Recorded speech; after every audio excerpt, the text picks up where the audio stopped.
welcome into another edition of the GSMC College Football Podcast, brought to you by the GSMC Sports Network. I am your host, as always, Tommy Brzee. It is Monday, September 30th around here, and we have a great show for you today. We're going to break down all of the Week 5 games, and we'll start with that game in Tuscaloosa. That was the game of the year. It was absolutely incredible, one of the best games I have ever seen, and it was highlighted by a kid at the end of the day. It was highlighted by a kid. So we'll get to all of that in the first segment. Then we'll get into a couple other ranked matchups. Penn State and Notre Dame get big-time top 25 wins. Definitely games that everyone had their eyes on throughout the weekend. Then we'll get into a little bit of an upset alert. There was a huge one down in Oxford, Mississippi this past weekend. And then Arizona got a Utah's number, a couple others that were definitely really, really close to happening, and one that maybe could have happened if the right call was made. I'll leave it at that for the time being. Then we'll get into the other top 25 teams, break down Arch Manning's most recent start with Texas. Kind of a rocky start for the team overall, but Arch Manning was absolutely incredible in this one. Then you have a couple others. Kansas State with a big-time win over Oklahoma State. Oklahoma rallies somehow to beat Auburn in the end of that one. And then we'll finish it off with a little bit of a Week 5 whip around, get to Tulane's big win over USF, and UNLV rolling right along, even without their starting quarterback, Matthew Sluka. So a ton to get to today, but before we jump in, I do want to remind you all we get tons of questions and comments throughout the show, and the best way for you all to get your question on the screen, we can have a fun back and forth here, is to use that super chat at the bottom of the chat on the Sports Network page. Really easy, just click on that, add your name, add any question, comment you'd like, and it'll pop up on the screen, and I can respond to it. We can have a fun back and forth. Definitely a huge help, not only to me, but also to you all. Just have this be a little bit more interactive. Before we jump in as well, I want to apologize for not having a show on Friday. Hurricane Helene decided to come on through my town and take out my power. So was out without power the entirety of Friday, but I definitely got the nice end of it. There are a number of people up in North Georgia into North Carolina that really got hit. So if you have, money to spare, if you're able and willing, then absolutely share with the Red Cross, share with any of the people that are down there trying to make that a better situation, because it looks pretty gnarly over there in North Carolina. So thoughts with all of those people up there, and definitely hoping for a speedy recovery for that area. But let's get into this game, because man, that's the best I can put it. This win was just incredible. It's the best football game I've seen since Georgia-Ohio State in 2022, and then right before that was Alabama-Tennessee. So there are a lot of great games in 2022, but this one was special. There's no other way to put it. Bama was in full control from the get-go. Let's be totally honest. They came out of the gates flying. The first 7 drives went Bama touchdown, UGA punt on 4 plays. Bama touchdown, UGA interception on 3 plays. Bama touchdown, UGA punt on 3 plays. Bama touchdown.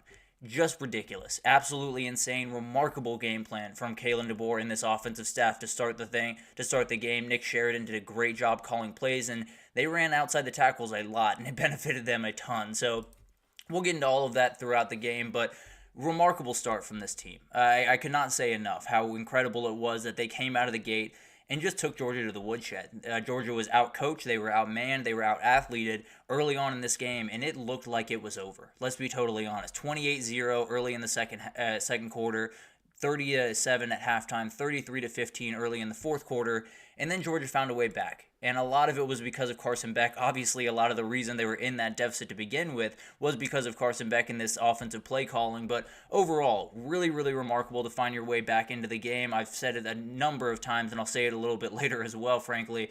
It's really hard to make that happen. There are a number of different ways that in that halftime, you're down 23 points. It'd be really easy to roll over. I know that Georgia is Georgia, and they're likely not to do that, but at the end of the day, in the 12-team playoff era where you have so much riding on the end of the season, you're not necessarily out of it if you lose this game. It's not necessarily all that difficult to possibly say, okay, let's get healthy, let's make sure, let's run the clock, let's just get out of here, and then we'll deal with it on Monday. That's not what they did. They found a way to battle back. It was really incredible, got a lead with 2:30 left, and then this guy happened. Ryan Williams is so impressive. Going into this game, I think there was a worry among a lot of people. I assume Bama fans as well, but me, this was a kid. This kid is 17 years old, and he was going up against grown men that are going to play in the NFL on the other side, and he made him look stupid a lot. Now, a couple of these plays, Malachi Starks had great coverage on the tip around that he somehow caught, and then I thought Julian Humphrey had pretty good coverage on that last play. He just made a great adjustment to the ball, and let's talk about that play for a second, because I've watched a lot of college football, possibly too much. Some people say too much. I ignore those people, but This is the best play I've ever seen made by a wide receiver. I know that sounds insane, but the adjustment to the ball was absolutely crazy. The catch itself is insane. The body control when he lands and does a full 360 with his feet together, I've never seen anything like that. Then he decides to bait, I believe it was bait Julian Humphrey back into the field, then hits a Jerry Jeudy type juke and then spins and accelerates to the end zone and takes his mouthpiece out before he gets to the end zone. It was the most incredible thing I've ever seen on the football field. And the kid is 17. And he's not 17 as in he's going to turn 18 this week or he's going to turn 18 later this year. He turns 18 in February. He's not even close to 18. And frankly, he made me feel old. And I'm not all that old right now. So incredible. I can't say enough how incredible that play was. It is the best play that I've ever seen a wide receiver make on a college football field. I feel pretty confident in that. And frankly, you'd be hard-pressed to find one that was more impressive. It was absolutely insane. And then finally, Xavier Brown makes the play of the game. He gets the pick to end this one, and it was remarkable. The two biggest plays of this game were made by Ryan Williams and Xavier Brown. Those are both freshmen, and that's absolutely crazy, including Xavier Brown, who got beat on this very play against Arian Smith earlier in the game that set up a touchdown for Georgia. Returned the favor right back when he picked the ball off on Colby Young. Just remarkable coverage, really good play on the ball. Insane that it came down to the wire, that it came down to a couple of plays at the very end, and it was freshmen for Alabama that made those plays. It shows you just how incredible that team is and shows you they're not necessarily going anywhere, guys. So definitely going to be really fun to watch them the rest of the season. But how did they get this win? The offensive game plan is the number one thing. You score 4 touchdowns on your first 4 drives of the game and a quarter and some change in the game. Georgia hadn't given up a touchdown before that. It was absolutely insane what they were able to do. Ran a lot of outside the tackles. I believe they had over 100 yards outside the tackles rushing. Had, I believe, like 32 inside the tackles. I could be wrong about that exact number, but something like that. It was remarkable what they were able to do on the edge. And frankly, I don't know if Georgia's defense, I think they played a little bit slow to start the game. I want to be very clear about that. But I don't know what else they're supposed to do. And Kirby Smart said it later in the postgame. I don't know what you're supposed to do. Jalen Milroe, if you want to rush Jalen Milroe, you're more than welcome. He handled that very, very well yesterday and took exactly what they were giving him and then made those big plays. You're welcome to leave a spy in the middle of the field, but then you're going to have numbers on the back end that you're going to have a tough time getting a handle on. You could double Ryan Williams on the outside, but then you have less bodies in the box to handle a Jalen Milroe run. This team is so hard to handle. It is a quarterback that is so dynamic with his legs that can throw a deep ball like no one else in the country, with an offensive coordinator that does incredible job just putting him in the right situations, just giving him the rein to do what he does. And frankly, he's grown so much from last year. He's a remarkable player now and definitely a guy that could just straight up run away with the Heisman. And that was the second reason. Milroe was absolutely magic on Saturday. And frankly, it was a lot in the first half, no doubt about that. But 27 for 33, 374, 2 touchdowns, 1 INT through the air, 16 carries, 117, 2 touchdowns on the ground.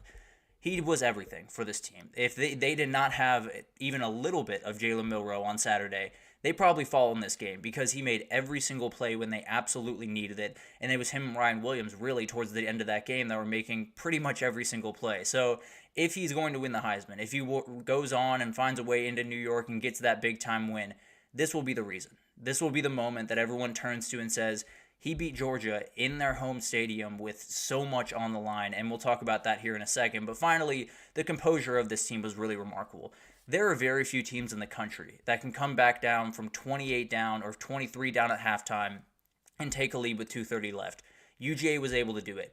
Even less teams can respond to that, and Bama will be able to find a way. And this is not a team that is all that I don't know how to put this. This is not a team that is all that veteran in sense of this coach and this team being together. They're very, very new. They are not a team that's even at their full strength as of right now, at least from where I'm standing. This is terrifying. It's as terrifying as it possibly could be for Georgia fans, for pretty much everyone in the SEC, and pretty much everyone in the country. This team is absolutely remarkable. And then you have a couple of big-time plays. You know, Dillon Bell gets loose and scores the touchdown to give Georgia the lead. And then you roll down the field. You find a way, or you roll down the field in one play, and then you find a way to get that pick at the very end of the game. It was really remarkable. Everything that Georgia tried to do to get back in this game or to finish off this game late, Alabama had an answer. It was absolutely incredible to watch. And finally, where do you go from here? I mean, If you're Georgia, it's a fascinating question because, frankly, I don't know which half to take more to put more stock in. I don't know which half has a better idea of what Georgia is going forward because the second half was incredible. Alabama was playing a little bit of off coverage. That was just the reality of the position that they were in, and Carson Beck took full advantage. It's not to take anything away from him, but that's the reality of when you're up 23 at halftime, you're going to play defense a little bit differently. On the other side, you had an offensive play calling to start this game that was downright terrible. There's really no other way to put it. Now, Carson Beck missed a number of different reads that if he made them, he absolutely would have gotten touchdowns or big-time plays. At the end of the day, you got big-time issues and play calling. You have to be able to come out of the gate faster than this and be able to start games faster because guess what? You have Tennessee coming up. You have Texas coming up. You have Ole Miss coming up. All those teams can score quickly. All those teams will do the same thing that Alabama did to you if you are not careful. And we can talk about Kirby for days on end and his issue with Alabama. I don't know what it is, but he got outcoached in the first half. There's no other way to put it. He got absolutely dominated in the first half and did a great job responding. Not to say he did a terrible job coaching overall on Saturday, but you can't come out of the gate flat. You can't come out of the gate flat on someone else's stadium against a team that you've come out flat against a lot of different times. So a number of things to figure out for Georgia. We'll get into that throughout the week, and we'll preview their game, I believe, against Auburn this upcoming weekend, so definitely more to break down there. But for Alabama, what more is there to say? This is a certified title contender. They have Jalen Milroe rolling right now, and frankly, if he's rolling, he's one of the best, maybe the best player in the entire country. He's absolutely remarkable and one of those guys that just needed a little bit of groove, just needed a little bit of time to settle in, get his pace, and he did it last year. Now it's time to let him rip, and he's doing an incredible job. Ryan Williams is absolute magic. He's a star in this game at 17 years old. He is absolutely incredible. 6 catches, 177 yards, 1 touchdown.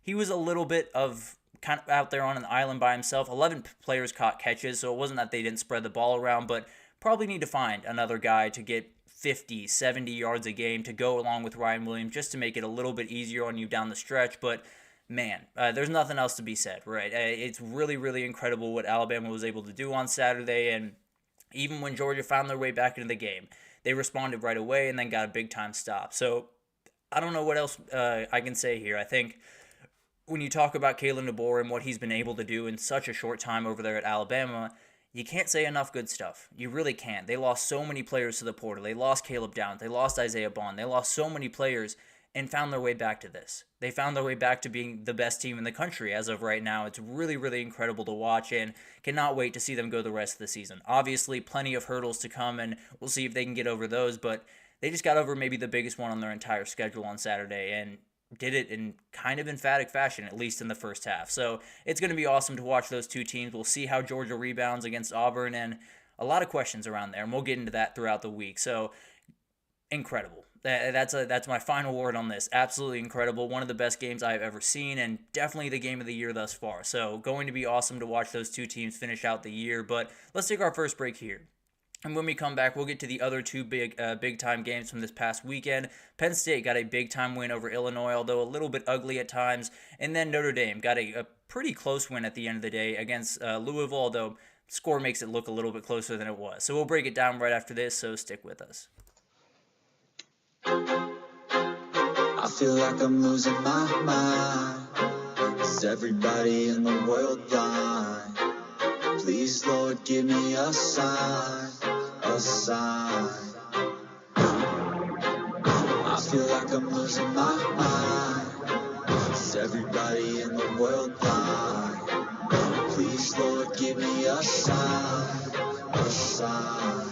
I wanna be the greatest. Everybody on the fake shit. I look around and feel like everybody is the fakest. I make this every day and I'm impatient, hoping one day I blow up from the basement. Statement, the top is so vacant. I don't hear shit that I think is amazing. Waiting for my day when I'm playing sold out shows where 1,000 faces. Hey, give me that crown, get in my way and to be put down. It ain't your place, all this my town. If I want that shit, then I'll get it right now.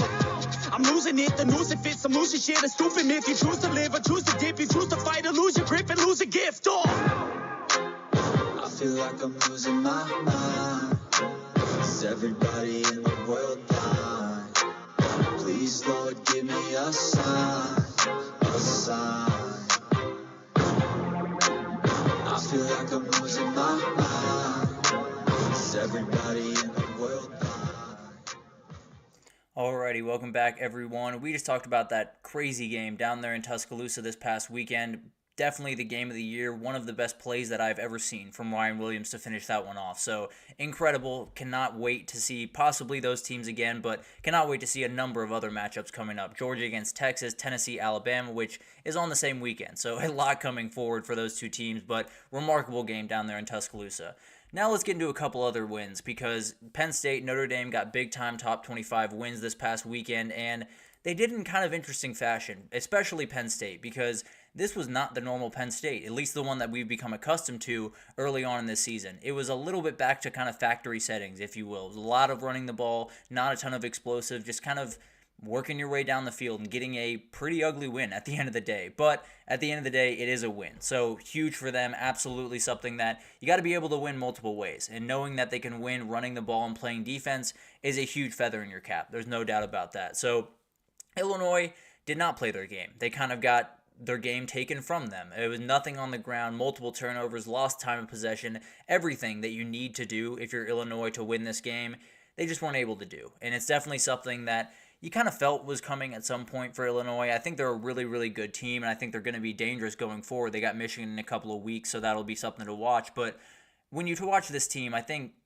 everyone understood that once they faced Penn State, once they faced Michigan, once they faced Ohio State, it was going to be an uphill battle, and that's exactly what it was. The physicality was a little bit different than it had been the first couple of weeks for Illinois. So this was the first hurdle for Penn State, definitely a huge one to get over. At Ohio State and at USC and Ohio State, are definitely the remaining ones, and they're plenty big. So you're going to have to play better football than you did on Saturday, no doubt about that, but got a big-time win, move forward, and then handle all the rest of it later.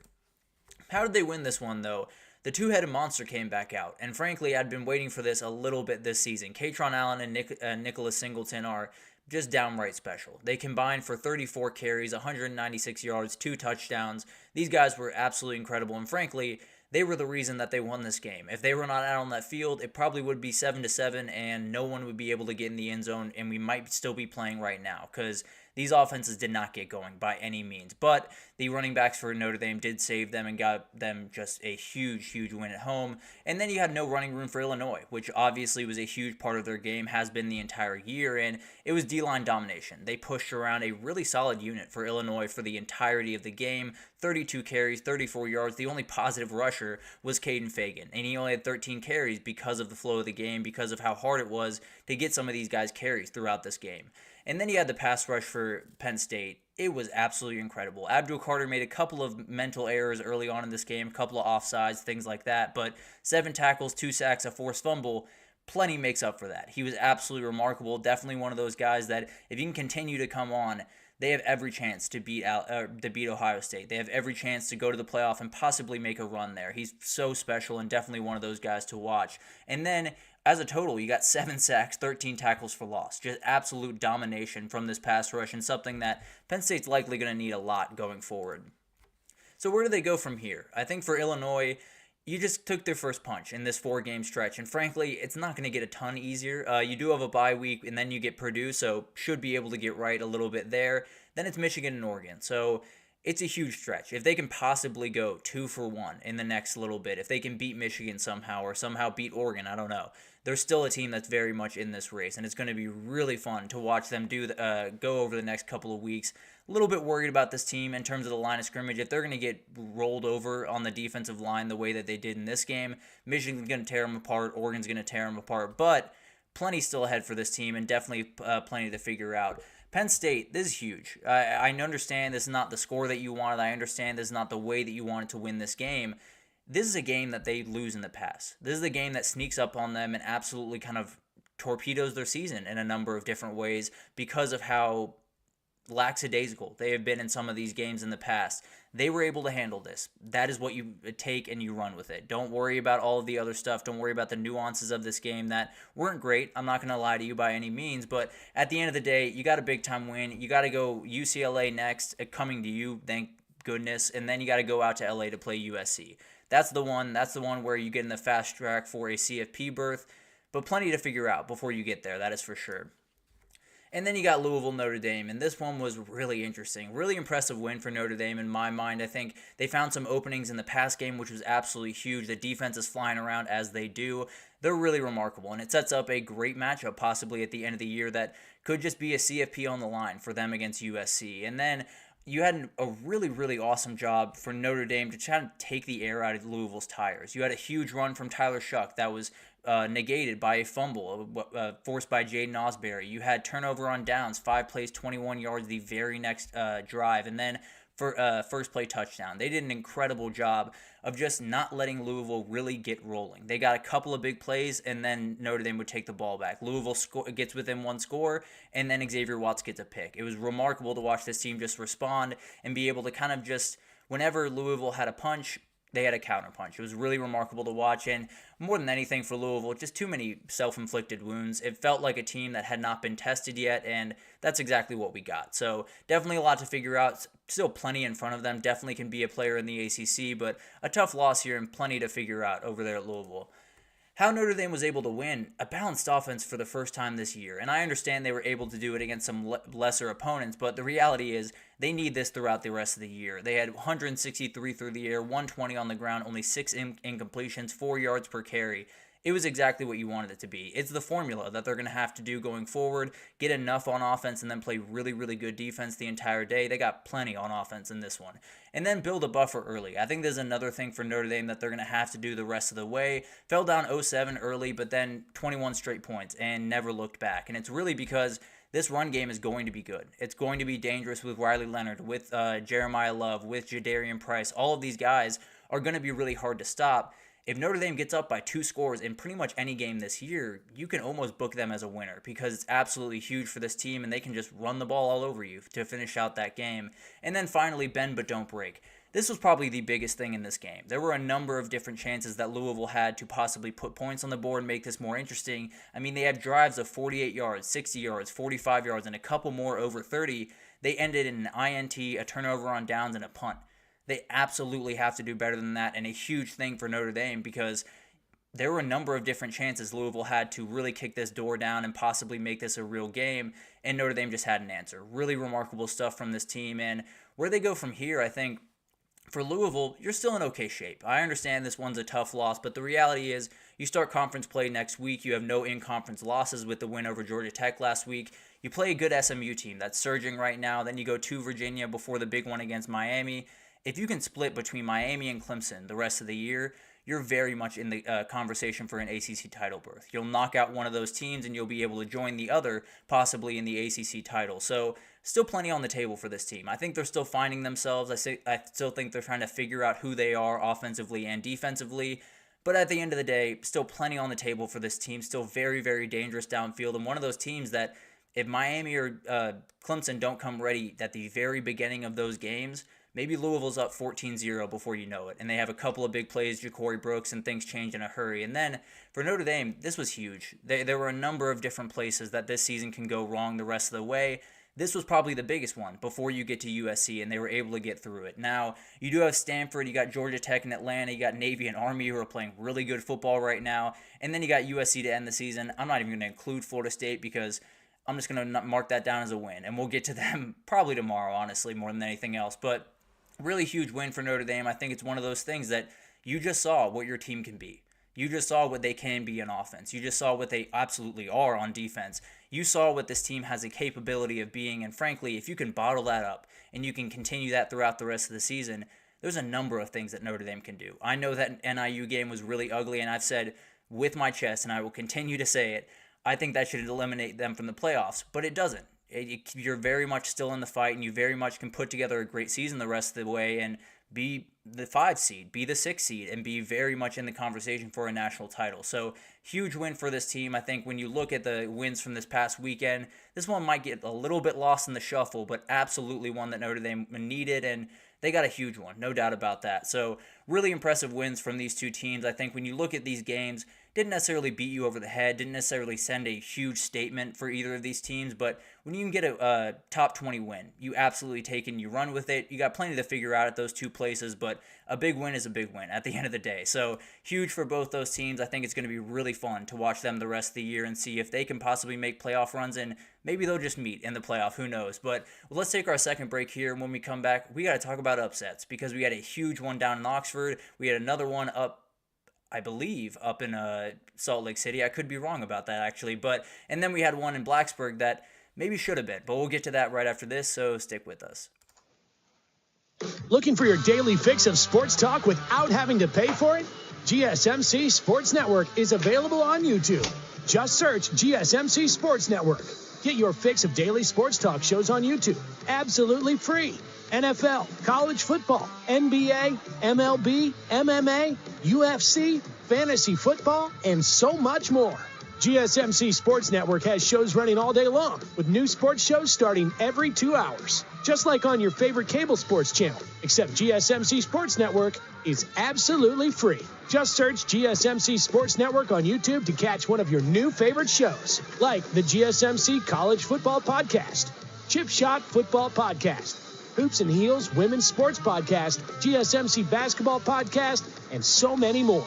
Check it out for yourself. GSMC Sports Network, now available on YouTube absolutely free. Search GSMC Sports Network on YouTube right now. Alrighty, welcome back, everyone. We just got to those two big-time games with Penn State and Notre Dame. Got big-time wins, definitely wins that they very much needed. Somewhat in ugly fashion, especially for Penn State, but got that win, keep moving forward, and definitely have CFP chances going forward. But let's get into some upsets, because there was a huge one down in Oxford, and frankly, I didn't see it coming at all. I definitely was looking at this game a little bit skeptically throughout the week, but I don't think I ever picked them to lose by any means. So it's going to be awesome to break this one down, and frankly, I don't even know where to start. I think there's a number of different places to start, but I think I got to start with that 4th and 7. I mean, when you talk about what Kentucky did against Georgia, they gave the ball away, down 1. Georgia never gave it back with 3 minutes left, and I think Mark Stoops knew it. I think Mark Stoops knew that he probably left a little bit on the table on that one, and he wasn't doing it in this one. He went for it 4th and 7 on their own 20, deep ball to Berrien Brown for 63 yards.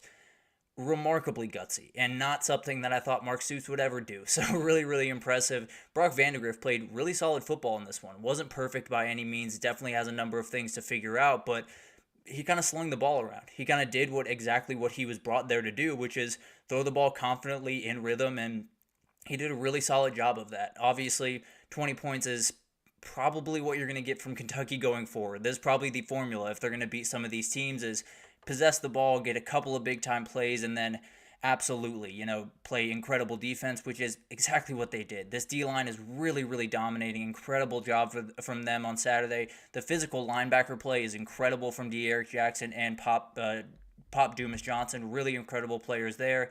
And then on the back end, you just got so much experience, so much length, so many guys that can make plays for this team. It's really remarkable to watch this team go to work. And then Ole Miss just couldn't get anything going in the run game, and that's obviously a huge prerequisite for them doing anything offensively. 92 yards, 3.2 yards per carry, just not nearly there. And on the other side of things, when you're out throwing the ball, you're going straight to Trey Harris. He's the only wide receiver that made noise, 11 catches, 176 yards, and a score. The next closest receiver had 3 catches. You have to be able to spread the ball out more if you're Ole Miss because you got plenty of guys to spread the ball out to. Jordan Watkins is absolutely incredible. Juice Wells is absolutely awesome. There are so many guys you can get the ball to, and you weren't able to get to really anyone other than Trey Harris. And if Caden Prescorn doesn't make that catch at the very end of the game, his stat sheet looks a lot different. So you very much have to get these guys the ball. You have to spread the ball out more. I know Trey Harris is maybe the best receiver in the country. You got to be able to give him some help on the outside. So Ole Miss has a lot to figure out.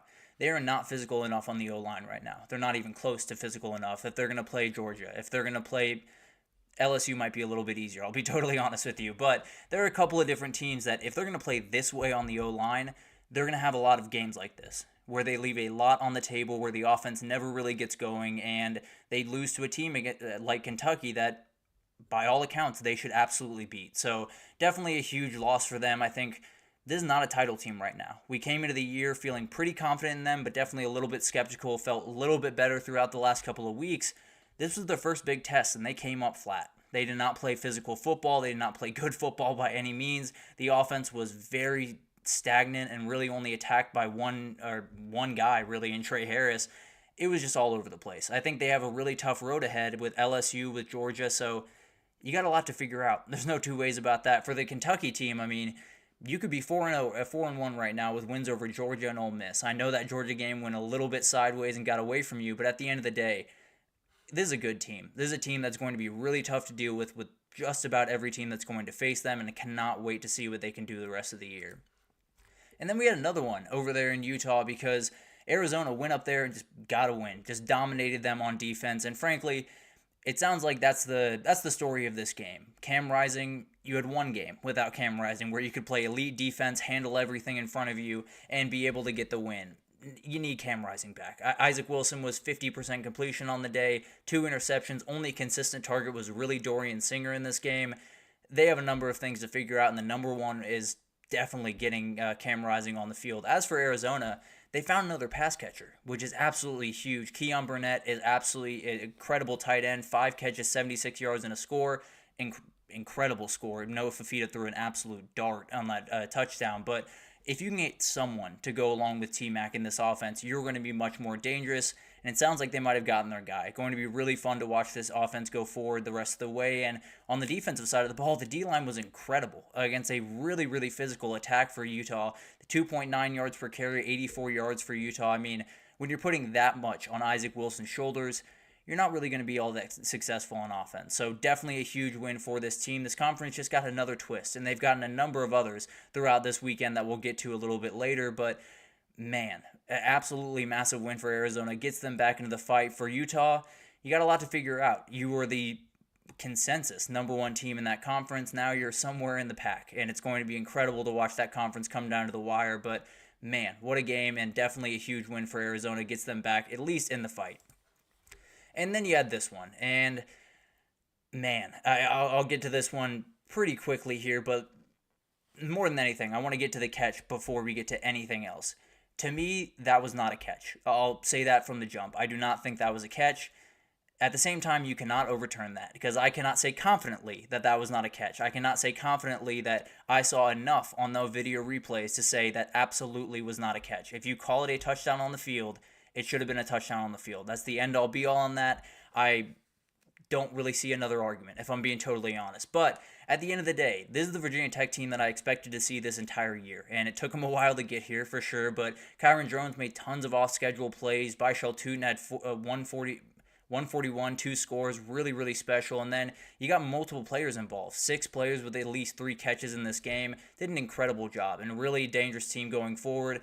I think they're probably out of the ACC race. I think everyone can probably say that. But at the end of the day, still a team that's going to be really fun to watch the rest of the way. And if they got this one, it would have been really interesting over there in the ACC. But Miami keeps rolling along, I suppose. Despite that call, they keep rolling along. They get to move forward undefeated, and down 10 points 2 times in this game, found a way back. So although the last play I have some issues with, they did find a way back into this game, gave themselves a shot to win. Cam Ward was a little bit up and down. It was a little bit more like what we saw at Washington State, and not so much at Incarnate Word, but at Washington State, a little bit more of an up and down performance from him, but made the one big play when it mattered. Just a ridiculous play that was a little bit psychopathic, but you got to be a little bit psychopathic to play quarterback in college football. So Miami heads out to Cal for, actually game day is going to be out there this weekend, and we'll see what they can do there. A huge one for them, and then you get a bye, so you get a little bit of time to kind of regroup yourself.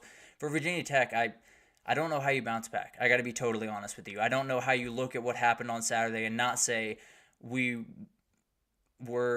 don't want to say it was rigged, because I'm not going to get into that conversation. I know a lot of people are having that conversation. I will not. But at the end of the day, it's got to hurt. You got to be able to regroup a little bit, but this was a moment that your entire season could have changed, and it didn't go your way for reasons that are totally outside of your control. But a huge win for Miami at the very least, and they keep moving forward undefeated and still a top team in this country. And then you got BYU. I turned off this game. I got to be totally honest with you guys. BYU went up 21-0 very, very quickly, and I said, okay, that's fine. Baylor is Baylor. Let's move it on. And then Baylor find their way back into the game. It was really incredible. They were on 31-14 at half, and then were able to cut it really, really quickly. Touchdown to start the second half, and then added the touchdown to cut it to 6. But just couldn't finish the game. BYU was able to finish this one.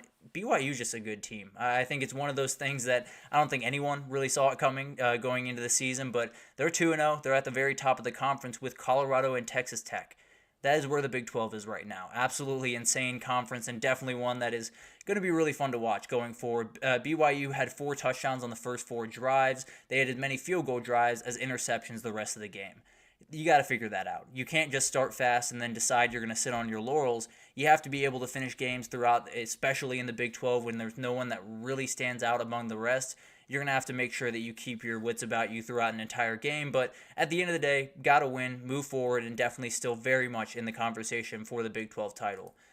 And then you had an interesting one for Western Kentucky and Boston College because Western Kentucky was in full control for this and pretty much this entire game. Boston College escaped with this one, got their first lead of the game with 3:30 left in it. It was absolutely incredible, and the main reason was Thomas Castellanos was not in this game. It was Grayson James starting, and huge shout out to him. Was not a perfect performance by any means, but got enough. Did just enough to win this game, and hopefully you'll have Thomas Castellanos back next week. Sounds like it was just an illness, so should be back next week, but 2 huge turnovers from WKU in the second half turned into 57-yard and 20-yard touchdown drives. Just a couple of mistakes. That's all it takes for these upset bids to kind of fall apart, and Western Kentucky had a huge chance on Saturday that they saw slip right through their fingers. And then you had NIU that was weirdly on track for one of the funniest and one of the weirdest paths to the CFP you have ever seen. When they lost to Buffalo, but you have wins over Notre Dame and at NC State. You have every ability to possibly make a run at the playoff. Obviously, coming out on the wrong side probably knocks them out, but the group of 5 is all over the place right now, so we'll see what happens. NC State was not able to get the run game going against NIU, and they very badly have to. It's something that if they can't get that going the rest of the year, there's not a game that they can't lose on this schedule. I'm just being totally honest. I think NIU is a really fun team to watch. Antonio Brown and Ethan Hampton are very, very fun. Obviously did not have their best day on Saturday, but definitely a team that's worth your time, especially when we get to action time of year. If you flip them on a Tuesday or Wednesday night, you will not regret it. It's a very, very fun team. NC State, I don't know. They are who they are at this point. I felt pretty good about them coming into the year, and Grayson McCall has gotten benched. They can't get Justin Jolie or Noah Rogers going.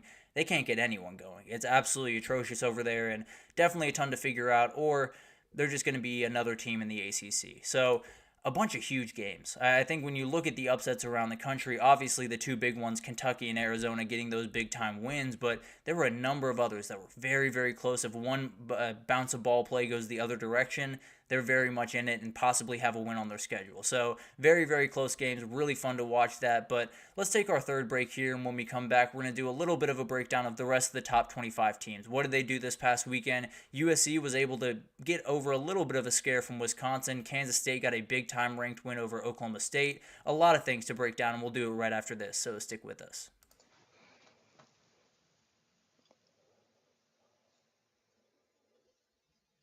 For the best and latest podcasts available anywhere, go to the podcast app on your cell phone and type in GSMC to access free content-rich podcasts on health and wellness, book reviews, sports, entertainment, relationships, social media, movies, technology, finance, and even weird news. Subscribe and download the GSMC Podcast Network's family of shows, available everywhere podcasts are found.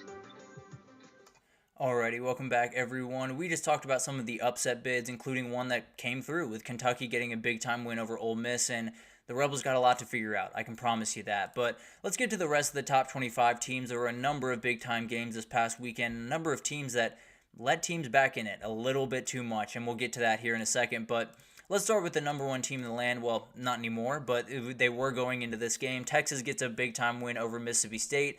It took a little bit to get this Texas team going, a number of self-inflicted wounds that likely can be fixed going forward, so I'm not overly worried about where Texas is. Obviously did not have Quinn Ewers in this game. Arch Manning was awesome. 26 for 31, 324, 2 touchdowns. He was in full control all day. Really impressive win from that kid, but I think it's one of those things that Texas did not do a good job of sustaining drives with a couple of fumbles from Jaden Blue, a couple of false starts from guys that should not be giving you false starts. Frankly, it was Arch Manning trying to pull all the veterans along, then the veterans pulling Arch Manning along, which is the way that should have worked. But they get the win, they move forward. Mississippi State today, really solid job of kind of executing what we call the upset plan, got a number of long drives, controlled the ball, just couldn't put it into the end zone. And Texas defense was just all over them. 6 sacks for this defense. Colin Simmons, another freshman that's just absolutely ridiculous on the defensive side of the ball. So a lot of guys to watch in this freshman class, obviously. But a big win for Texas. They get their first win in the SEC, and they keep moving forward. Sounds like Quinn Ewers will be back after the bye week against Oklahoma. And then you got Ohio State. We talked about Ryan Williams. There's plenty of time to talk about Ryan Williams going forward. Jeremiah Smith is just as good. He makes plays that I have never seen on the football field. 5 catches, 83 yards, and a score. 2 just outright insane catches, and you're seeing one right there. This dude is absolutely special. They outgained Michigan State by 200 yards, 3 turnovers for Michigan State, dominated on the line of scrimmage. This is what we saw, what we expected to see at least from Ohio State in this season, and they're executing. Obviously, did not play a gauntlet of a schedule going into this game, and Michigan State's not an elite team or the team that they're going to have to beat going forward in Oregon and Michigan, but at the end of the day, played a team with a pulse and absolutely dominated them. So really impressive stuff. I think you got Iowa next week, so it's about to get a little bit more interesting, and then you go to Oregon. So it's about to get real for Ohio State in a hurry. We'll see how they handle it. I think they're going to be more than fine, but definitely a big-time win, and now you move forward to the real meat of that schedule. And then you got a big their rival, Michigan, that really struggled in this one. This was a very, very weird game, one of those games that you realize just how little of a change-up that this Michigan team has. They had 86 passing yards on 18 attempts from Alex Orji. They got nothing. If they're going to run the ball, cool. They can absolutely win a ton of games if they're going to be able to do that the entirety of the game. There's no lead that's safe against this for this team. There's no lead that they can sit on and feel really good about. They were up 24-3 in the start of the fourth quarter. How do you let a Minnesota team back in? How is your defense not able to stop them and stonewall them the way you had been the first 3 quarters? Just really, really rough. And I think it's one of those things that shows you exactly who Michigan is. They're a team that's walking a very tight tightrope right now, and they're a team that's plenty capable of walking that and getting to the end undefeated. I don't think they will. If this is the way that they're going to be able to play, or they're going to play games going forward, which they don't have another option really, there's going to be a game that comes along where that team has that extra oomph that Minnesota didn't have. So I'm worried about this team going forward. Now, they do have Khalil Mullings, who went to absolute work in this game. 24 carries, 111 yards, 2 scores. This dude is just Blake Corum from last year, but frankly, he might be a little bit better. Remarkable player, and definitely one of those guys that is going to be a huge piece of what Michigan's maybe the biggest piece of what Michigan's going to do going forward. And then you had a USC team that got off to a really rough start in this one. They were down 21-10 at the end of the first half, and then outscored them 28-0 the rest of the way. Wisconsin couldn't get anything going in the second half, 67 total yards of offense after looking pretty good in the first half, hitting a couple of deep balls, getting the run game going a little bit, and definitely kind of shocking this USC team just a little bit. But a big-time win for them. This was one of those games that you were looking at it saying, you just came off a really tough loss to Michigan. This is a team that's likely going to do things a lot of the same way that Michigan did them. Are they going to be able to rebound? And for the first half, it looked like they couldn't, but they finally were able to do that. Huge win for them. They go to Minnesota next week, which we just saw can get a little bit sketchy on you. And then they got Penn State. So huge game there, obviously, but USC stays alive. That's the most important thing right now, especially in the Big Ten when pretty much anyone can beat anyone on any given day. And then we had another ranked matchup that was aggressive, and it was one of those that really wasn't all that crazy going into halftime. I believe it was 14-13 going into halftime. Kansas State trailed 13-7, and Ollie Gordon looked like 2023 Ollie Gordon, and then it all fell apart. Oklahoma State got outscored 35-7 the rest of the way. Really good offensive game plan for Kansas State. Looked like the team that we'd seen the first couple of weeks, and frankly that I expect to see the rest of the way. 283 passing, 300 rushing. DJ Giddens had 187 yards and a score. A lot of really good things happened for Kansas State in the second half of this game. I think if you're Oklahoma State, you got Ollie Gordon going for a little bit. You got a couple of big-time carries out of him, and a lot of this was game flow. You know, you're down by that much. Ollie Gordon's not getting the ball very much. So it's not necessarily that. I think he took a big-time step forward, and I think this offensive line did as well. But When you're going to make that many mistakes towards the end of a game, you're going to get dominated, especially against a team that has someone so dangerous on the other side of the field. So, big win for Kansas State, probably knocks Oklahoma State out of the running for the Big 12, but as we know, that's a crazy conference and can get even crazier next week. So, we'll see what happens there, but Kansas State gets back on track after a very weird win for a very weird loss to Boise last week. So, huge win for them. And then you had Oklahoma get the weirdest win that I've seen in quite some time. This is a sicko's paradise, was this game. It was all over the place, pretty sloppy, got a couple of big-time plays from Michael Hawkins to open it, and a couple of big-time plays downfield from this Auburn offense, but he did enough. Michael Hawkins did enough, and you cannot ask more from this kid, a freshman walking into Jordan-Hare, going 10 for 15, 161 yards, 14 carries, 69 yards, 1 touchdown. No turnovers. That is the number one thing. No turnovers for this kid. An absolutely huge win for Oklahoma. And frankly, if you're Auburn, I don't know what you do. You're up 21-10 against a team that really doesn't have much of an offense to begin with. With 9 minutes left in the game, you give up a touchdown drive of 67 yards when you hadn't done that really all day unless Michael Hawkins was running crazy. And then Kip Lewis picks off Peyton Thorne and takes it back for the lead. This Auburn team is just almost infuriating to watch, and I'm not an Auburn fan. I can't imagine what it's like to watch for Auburn fans because it's ridiculous. It's a team that I think they outgained Oklahoma by over 200 yards in this game. This is not a game that they should lose. It's a game that they should never lose. You're at home. You outgain a team that is coming into the first road environment in the SEC with a backup quarterback, the best 5 receivers out of the game. In my opinion, their best running back, although Javonte Barnes is a very good player. I love Taylor Tatum. He was out of this game, and you lose. I don't know how it happened, but frankly, just strap in. If you're an Auburn fan, I would love to give you better news right now, but just strap in for the rest of the season because it might just get ugly in a hurry. And then you got an A&M team that got another really weird, kind of ugly win. I'll be totally honest. Got outgained in this game, had a worse third down conversion, only had 50% completion, although that's probably the way that they're going to go about business. But they got 3 takeaways, and that was the difference in this game. Huge game from this defense, and did really what this defense pretty much become accustomed to doing, really handling a lot of teams and giving their team at least a shot to win, and they did enough in this one. I think this A&M offense does need to do better. There's no two ways about that. I think when you play those big-time games against Alabama, against Texas down the road, you have to be able to score more. Against Missouri this upcoming weekend, you have to be able to score more than this. There's no way you're going to be able to beat Missouri with 21 points. Maybe you will, and maybe I'll be eating my words in a week, but at the end of the day, they need more wide receivers to get the ball. Noah Thomas had over 100 yards, which is huge for this team, but no one else had over 25, and no one had over 2 catches. So they got to be able to get the ball out to more guys. They got to be able to get this passing game going a little bit more, although I know it's not going to be a mainstay of this offense. Give yourself at least a shot through the air, because right now you are not, and it's going to be really rough down the stretch of the season if you're not able to figure it out. Obviously, big-time win for them, handles business, moves on, and you got a big one against Missouri this upcoming weekend, which could change a lot of what I'm saying, but at the end of the day, this is a team that I'm a little bit worried about going forward. And now we got to talk about Ashton Jeanty.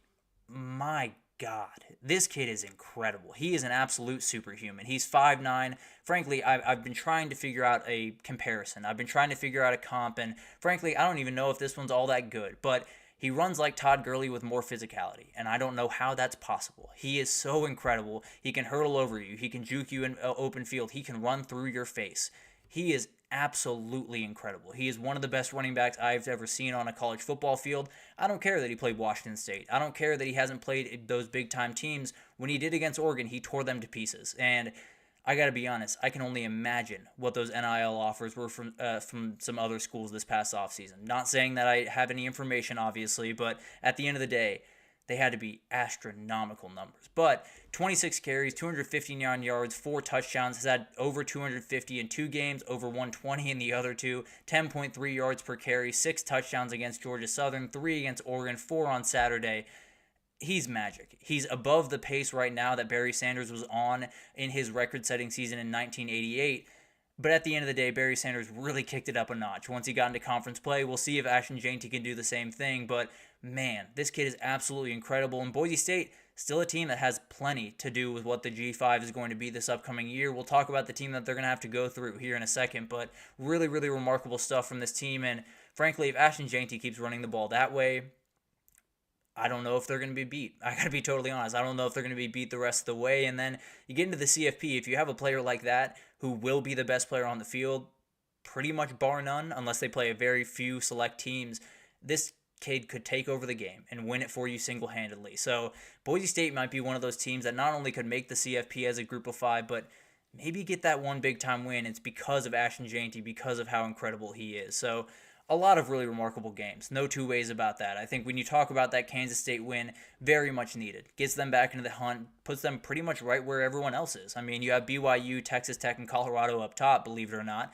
But at the end of the day, still plenty of time to play, and I think Kansas State is still the favorite in Vegas. So huge win for them. And then you got a number of other ones. I think when you talk about USC being able to shake off that early start from Wisconsin, absolutely huge for what this team is going to be going forward. So a number of big-time games, but let's take our last break here. And when we come back, we're just going to do a little bit of a whip around. All of the games that we haven't got a chance to get to throughout the first couple of segments, we'll get to in this last one. So stick with us, and we'll be right back with that.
Alrighty, welcome back everyone. We just talked about some of the other big-time games from this past weekend, including Ashton Jeanty just continuing his Heisman campaign. Just remarkable to watch that kid go to work, and one of the best running backs I have ever seen. I'll be totally honest with you guys. And then we got a number of other games. We got so many games that we have to get to. Likely we'll get to a couple more tomorrow, maybe at least a couple more, but man, there is so much to get to. But let's start with a game that I really want to talk about here for a second, mainly because these are two teams that came in with 2 losses. They're likely out of this CFP race, but both these two teams have 2 losses to really, really good teams. USF lost, obviously, to Miami last week and then Alabama earlier in the year. Tulane lost to Kansas State and OU. Obviously not on the level of USF, but when you beat them 45-10, you give yourselves a shot. So I'm one of those guys that if Tulane continues to roll this way the rest of the season, I might be trying to bang my chest to get them into the playoff. This is a really, really good team, and Darian Mensah is becoming a star before our eyes. 18 for 22, 326, 3 touchdowns for the freshman. The trio of wide receivers with Fleming, Williams, Brown, ridiculous. Truly one of the most dangerous trios in the entire country. A tough start for USF has turned into much more. Obviously, it was one of those games, or one of those starts to the season that you're thinking, they're going to struggle. There's no two ways about that. They're likely going to lose those 2 games, but if you can get out of it healthy, if you can get out of it feeling good about yourself, you likely have a lot still in front of you. This was a tough loss. This was one of those losses that you felt like this was the moment that USF could kind of get the train back on the tracks. Get the train back on the tracks, and it did not work by any means. So a huge win for Tulane. I still think they're in the CFP race. I'm still going to beat my chest hoping that they get into the CFP. But at the end of the day, I think the team that's leading the race right now is the UNLV Rebels. Oh my goodness. Haj Malik Williams is absolutely incredible. He went to work in this game, and frankly, I can't imagine what it was like his last week. He probably got the news that he was starting on Wednesday or so, and found a way to get it done. He was absolutely incredible. 13 for 16, 182, 3 touchdowns through the air, 12 carries, 119 yards, and a touchdown on the ground. If there was anything more he could do, I don't know what it was. It was pretty much anything more would just be washing the jerseys. That was all he had to do that he didn't do on Saturday. And I bet Ricky White is pretty happy that he has a new quarterback. No disrespect to Matthew Sluka, but 11 catches, 127 yards, and 2 touchdowns speaks for itself, especially after the start to the season that he had. So, as of right now, UNLV is that team to beat in the CFP race. No two ways about it. Got 2 big-time wins over Kansas and Houston to start the year. Just took a really good Fresno State team to the woodshed. And they get Syracuse this upcoming Friday. So we'll see what happens there. If they get that win, then they're far and away the team to beat in this race, and cannot wait to see this what this team can do with Haj Malik Williams at the controls. And then we had one on Friday that was very, very interesting. One that Rutgers kind of let Washington back in just a little bit. It was a close game at the end of the day, but Washington was able to get back in and give themselves a shot to win this game. And Grady Gross missed, and he missed 3 in this game, 2 in the fourth quarter. Really tough loss for him. Definitely one that I'm sure he's wearing really aggressively right now. So hopefully he can get back on the right track. And they got a big one against Michigan, and they are favored in that game this weekend. So we'll get to that one throughout the week, but crazy. But Kyle Mondegai is an absolute beast. 25 carries, 132 yards, and a score in this one. He is what Rutgers is going to be going forward. Him and Sam Jackson are the guys that you are very much going to have to see be absolute beasts if Rutgers is going to keep this up. But they're 4-0, and they very much have a path to 9 wins. They might just have a path to 10 wins, honestly. This is a very, very good team, and one of those that isn't going to hand you a lot. It's going to be really, really tough to just beat this team straight up, and especially if Kyle Mondegai is going, you're probably not going to beat this team straight up. And then we got this one. We have to talk about this one here for a second, because this team up in Boulder is a little bit different. Now, I still think they have a lot of pitfalls in front of them. I still think they have issues that could be exposed going forward. But they are more talented. They are much tougher. They are much better coached. And frankly, they just show up to these games with a lot more confidence than they did last year. Not to say that they didn't have confidence. Obviously, they did. That is not in short supply by any means up there in Boulder. But at the end of the day, they have more guys now. They have more guys on defense that can make those plays that you very much needed a year ago. And then when you give the ball back to this offense, if you can protect Shedeur the way they did in this game, I believe only 2 sacks for UCF, you're going to win a lot of games. You are going to win a game that you are not supposed to win. Frankly, I don't want to say supposed to win, but this is a game that KJ Jefferson is a big-time running quarterback that is really hard to tackle against a Colorado team that had their issues tackling in the past. And they found a way to get it done. Got a number of turnovers from KJ Jefferson in this offense. And there's a road that is going to get really interesting for Colorado in the Big 12. It does not get easier from here. They have a bye, and then they have Kansas State, I believe, followed by Utah. So it's not going to be easy by any means. But when you talk about the Big 12 right now, there is nothing set in stone. And one thing I can tell you right now, the athletes over there in Boulder are just as good, if not better, than a number of the athletes other places. So a lot of stuff can happen, and Travis Hunter just continues his Heisman run. Really remarkable stuff from this kid, and he is the best player in football. I can say that with absolute confidence at this point. And then we got an Indiana team that is undefeated still. A really, really good game from them. One that was a little bit scary there for a second. There was true back and forth until the fourth quarter, and then Indiana was able to score 21 unanswered points.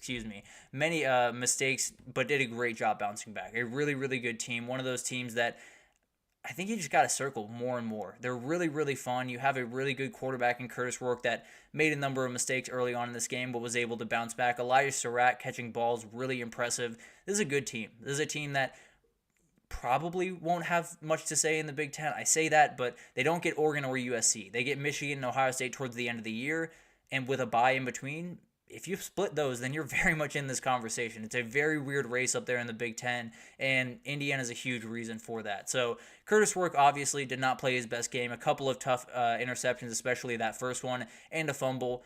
Just got to play clean football going forward. Obviously, not an easy thing to fix, but one of those things that they didn't suffer from it earlier in the season. I would be a little bit surprised if it just became a problem in week 4. So really impressive stuff from them, and they stay undefeated up there with a number of other teams that are undefeated that are very confusing right about now. But let's get into this LSU game, because this was the performance that they very much needed.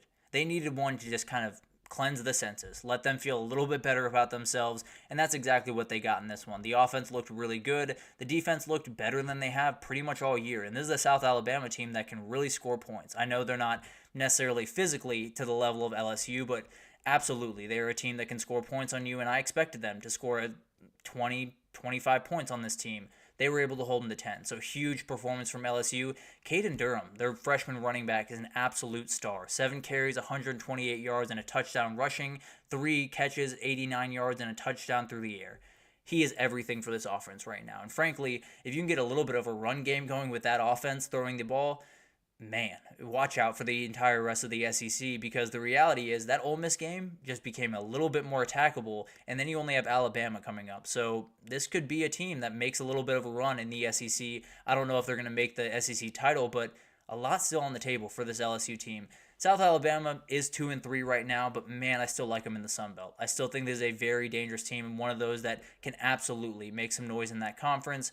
It's going to be an uphill battle. There's no two ways about that, but really impressive team. I think when you have Gio Lopez at quarterback, there's a lot of things you can do that not a lot of other teams in the country can do. So really, really awesome stuff from this team. I think LSU is one of those teams that you're just going to want to watch going forward. I don't know if they're going to be able to put it together the way they need to on defense, but if they can start getting along just a little bit more and they can get that running game going just a little bit more, they're a dangerous team going forward, and definitely one that could be in the SEC title at the end of the year. This was a weird one. This was one that kind of flew a little bit under the radar with all the other craziness happening around, but Duke was trailing 20-0 late in the third quarter, and then they just found it. 3 drives and interception to end it, 3 touchdown drives, that is. Really remarkable performance from Malik Murphy, at least late in this game. And then you had Star Thomas just do incredible stuff in this one. 30 carries, 166 yards, a touchdown. He was everything for this team for a large portion of this game, and frankly, down the stretch of that game, it just looked like UNC was a little bit tired of getting hit by this guy. So really impressive stuff. There's going to be a number of stories coming out of this one. Obviously, the biggest one is going to be what happens with Mack Brown going forward, and I have the same question. I don't really know. I tend to believe it's probably going to be to the end of the year because I don't know this, but I feel pretty confident that North Carolina's not going to outright fire Mack Brown. I think they're going to either let him leave and have it be mutual by any means, or he's just going to have to walk out the door at the end of the year. And we'll see what happens there, but a really tough loss, one that you very much needed, and one that I know Mack Brown did not want to lose to Manny Diaz. I can say that pretty confidently. So at the end of the day, a ton to figure out for North Carolina. Definitely some things that aren't going to be figured out this year, so you'll have to wait a little bit. If you're a North Carolina fan, if you're Duke, you're undefeated. Somehow you've gone under the radar and gotten undefeated. A lot of ugly wins in there, but are undefeated right now. Head to Georgia Tech this upcoming weekend. If you get that win, then maybe this thing becomes a little bit more real. I think this is a really interesting team, and they're doing just enough to get these wins. So more respect to them. Definitely a huge win for them, and one that I know Manny Diaz badly wanted.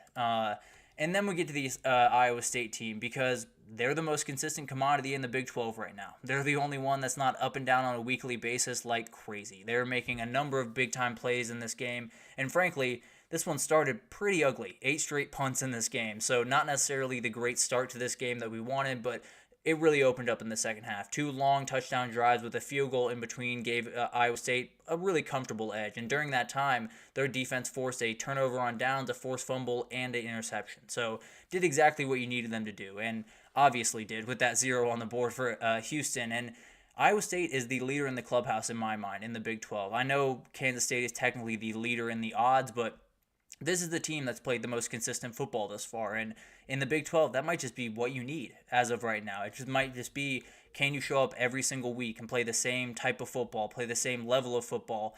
And as of right now, Iowa State's doing exactly that. So there's still plenty ahead of them, no two ways about that. I think when you talk about the rest of the season, you do have Utah and KSU at the end of the season, so you have a little bit of a landing area to figure out all the kinks and then attack those 2 games with everything you have. But as of right now, Iowa State has a little bit of a buffer that not a lot of the other teams that at least went into this season feeling like they could win the title don't have right now. So they are 1-0 in the conference. I believe 1-0 in the conference, if I'm not mistaken. But a couple other, or they're 2-0 in the conference. But a couple other teams 2-0 with Texas Tech and Colorado, and then you just got to figure out where you stand. You definitely a lot in front of them, a couple of big-time games in front of them, but as of right now, if I was picking a team that I feel best about in the Big 12, probably would be Iowa State. I know that sounds a little bit crazy going into this season, but this is a really solid team and definitely doing just exactly what you needed them to do right now. So really crazy conference. When you talk about the Big 12 right now, I don't know if you can say anything with confidence. I said last week that Utah was the number 1 team in that conference. They get beat the next week. And then I just said it about Iowa State. Maybe they get beat this upcoming weekend. So it's a crazy conference, one of those that we knew was going to be crazy, but I didn't know if it was going to be this crazy, and it very much is. Colorado's got some noise to make. BYU is a team that has become really solid in that conference. I can't get a beat on the Big 12 right now. We'll try to break it down a little bit more simply tomorrow, try to give you a sense of where every conference stands after everyone's played at least one conference game. But man, it's going to be really, really interesting. And maybe Colorado is that team that can throw a little bit of a wrench into the work. So really remarkable weekend. I mean, when you talk about what college football is, I don't know if it gets any better than what happened in Tuscaloosa on Saturday night. And then you got a number of other really, really good games. You got Colorado just taking UCF to the woodshed. You have a number of other games that were just really, really fun throughout this weekend. Not necessarily a ton that went down to the wire. Obviously, that Kentucky win was very, very hectic towards the end of that game. But overall, really fun week. One of those weekends that reminds you why this sport is the best sport in the world. Just absolutely incredible stuff, and cannot wait for this upcoming weekend. That is a little bit tempered down just a little bit from this past weekend, but plenty to look forward to, and we will start getting into it tomorrow, so definitely be on the lookout for that. But that'll do it for this edition of the GSMC College Football Podcast, brought to you by the GSMC Sports Network. I'm your host, as always. Thank you so much for listening.